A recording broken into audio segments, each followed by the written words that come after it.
Տնային պալիատիվ խնամքը, որն արդեն հասանելի է Եոլյան արյունաբանության և ուռուցքաբանության կենտրոնում, նախատեսված է անբուժելի հիվանդություններ ունեցող 0-ից մինչև 18 տարեկան երեխաների և իրենց ընտանիքների համար։ Առողջապահության նախարարության նախաձեռնությամբ ստեղծվեց տնային ծառայություններ մանկական պալիատիվ օգնության, եւ դա ուղղված էր ոչ միայն ուռուցքային հիվանդություն ունեցող երեխաներին, այլ նաեւ այլ ախտանիշներ, հիմնականում նյարդային համակարգի հիվանդություններ, որոշ գենետիկ հիվանդություններ եւ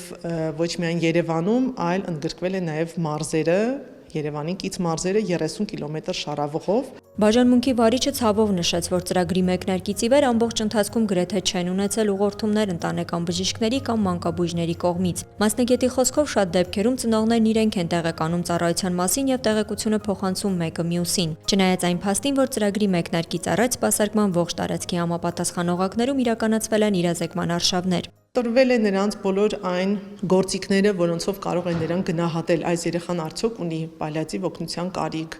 եւ ինչպես կարող են ուղղորդել, այսինքն ուսուցանվել են, կրթվել են բժիշկները, միգուցե շատ ծանրաբեռնված են,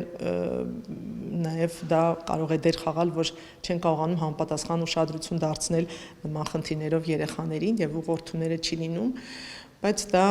շատ վատ է անդրադառնում այդ երեխայի եւ ընտանիքի կյանքի որակի վրա։ Պալիատիվ խնամքը հույսի հրաժարում չէ, այն երեխայի արժանապատիվ կյանքի, առանց ցավի մանկության եւ ընտանիքի կողքին լինելու համար է։ Կարող եմ հետադարձ հայացք գցել, որտեղ մոտ 1 տարուց ավել փորձ ունենք այն բժիշկների հետ, որոնց հետ որ աշխատել ենք, ընտանեկան բժիշկները կամ մանկաբույժները տեսել են արդյունքը մեր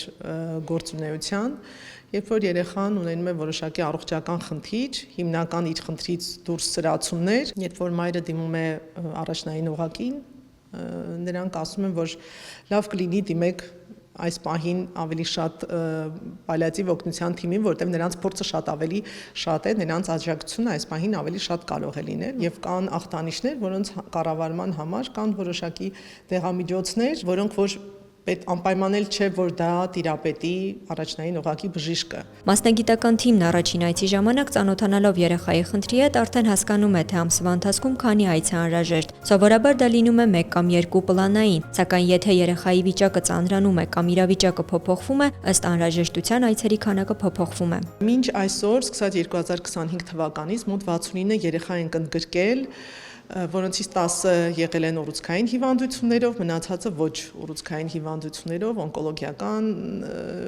ոչ օնկոլոգիական նյարդային տարբեր համակարգի հիվանդություններով, գենետիկ խնդիրներով, նույնիսկ շատ ընտանեկան դեպքեր ունենք, որտեղ 2 երեխան ունի գենետիկ հիվանդություն եւ ունի պալիատիվ օգնության կարիք, որտեղ այդ խնդիրը դեռևս բուժում չունի։ Երբ ընտանիքը մնում է միայնակ ծանր հիվանդություն ունեցող երեխայի խնամքի հետ, տուժում է ոչ միայն երեխան, այլև ամբողջ ընտանիքը։ Տնային պալիատիվ ծառայությունը ստեղծվել է այդ ծանր ճանապարհը թեթևացնելու համար։ Գայանե Գաբոյան, Հովհաննես Մկրտչյան, Armenpress։